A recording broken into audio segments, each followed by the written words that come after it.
Hi there, I'm George Farrugia and this is the Great British Chef's Signature Series.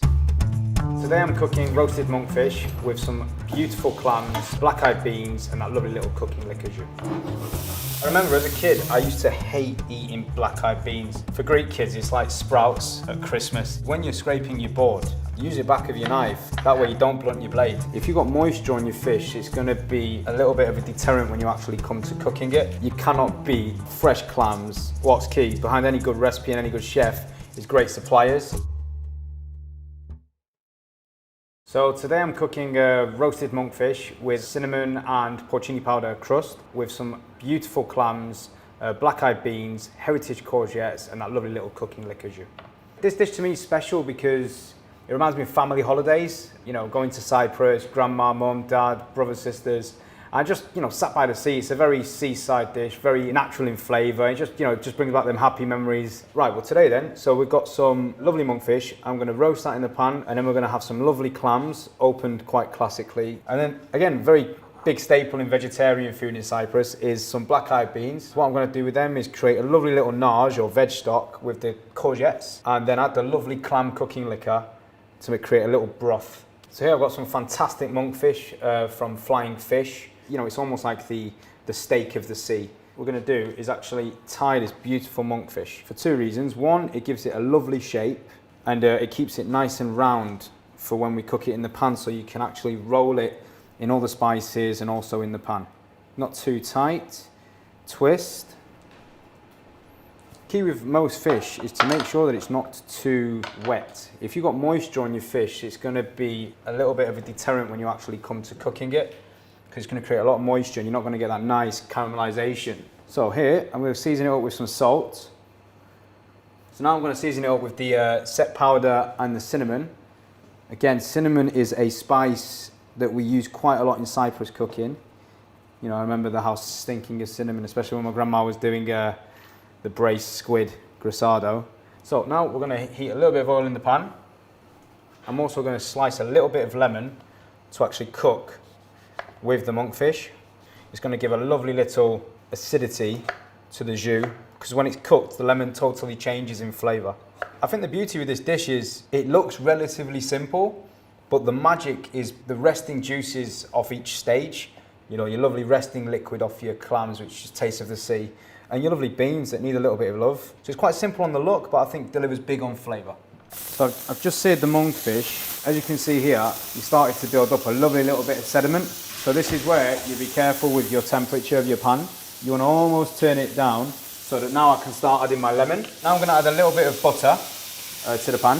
As you can see, the bubbles, you've got control. It's not too aggressive. The lemon's doing its thing, and as you can see there, it started to caramelise. And this is when I'm going to put in the thyme now as well. You want to baste your fish, so that's going to help with the cooking. The idea now is I want to transfer that onto a tray to finish off in the oven.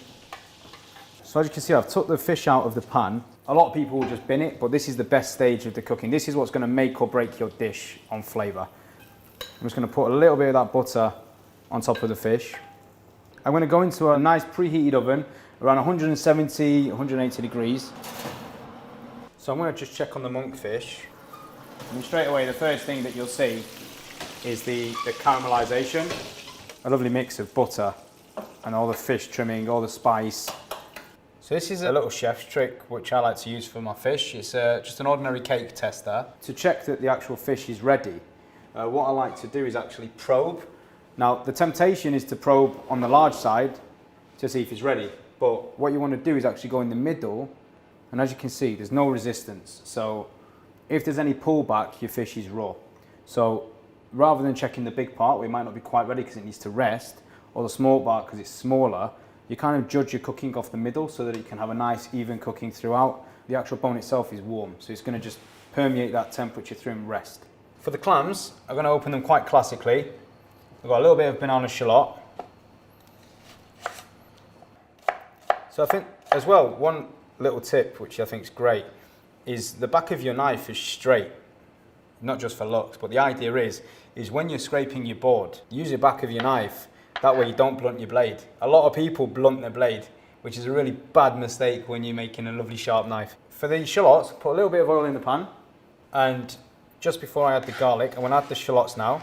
Again, you want the garlic to cook but not burn, so try not to do the garlic so small, but you want it thick enough so that it can actually collapse. I'm just going to put that in the pan. So I'm just going to get some bay leaf and some lemon thyme and add that to the shallots and the garlic cooking. So the idea is now you want to collapse the shallots. The term collapsing, what I mean is what you're looking to do is actually wilt the shallots. So you want them to not be raw in state. So if they're firm, they're not ready basically. So yeah, now I'm going to put the clams in. And the idea is now I've added the wine, I've brought it up, and you want to trap that steam inside to actually cook and open your clams. And every now and then, don't move your pan off the stove because you lose the heat, but you want to give it a little shuffle just to keep them moving and get a nice even spread on the heat. So I've got the clams ready here. As you can see there, the clams have all opened up and they've got a lovely little clam jus. The idea now is as they're straining, I've got a lovely clam liquid. So this clam cooking liquor is going to be used to enhance the broth. So to accompany the clams and the fish, I've got a lovely yellow courgette here, a lovely green courgette and some lovely black eyed peas. I'm just going to prep them for cooking. So my supplier I've been using for quite a few years now is Le Marché. I built up a lovely relationship with them, whereas I can give them a call at 7 in the morning before everyone's up and say, right, this is not good today, what have we got, what can we replace it with? And they're always hands-on and really do deliver the goods when it comes to vegetables. But I remember as a kid, I used to hate eating black-eyed beans and courgettes. For Greek kids, it's like sprouts at Christmas, you know, it's just, you don't want to eat it. If your gran says that she's cooking out or your mum, you're like, I'll give it a pass, you know, probably go for something out to eat instead. So I think what's really important is every ingredient on this dish has its own personality, and so it's going to speak for itself and it's all individually tasting its own right. But the idea is at the end, it'll gel together to form a nice dish. So what I'm going to do now is I'm going to add a little bit of chicken stock. I'm just going to add a little bit of that to the pan. As soon as that comes to the boil, I'm going to go in with our courgettes.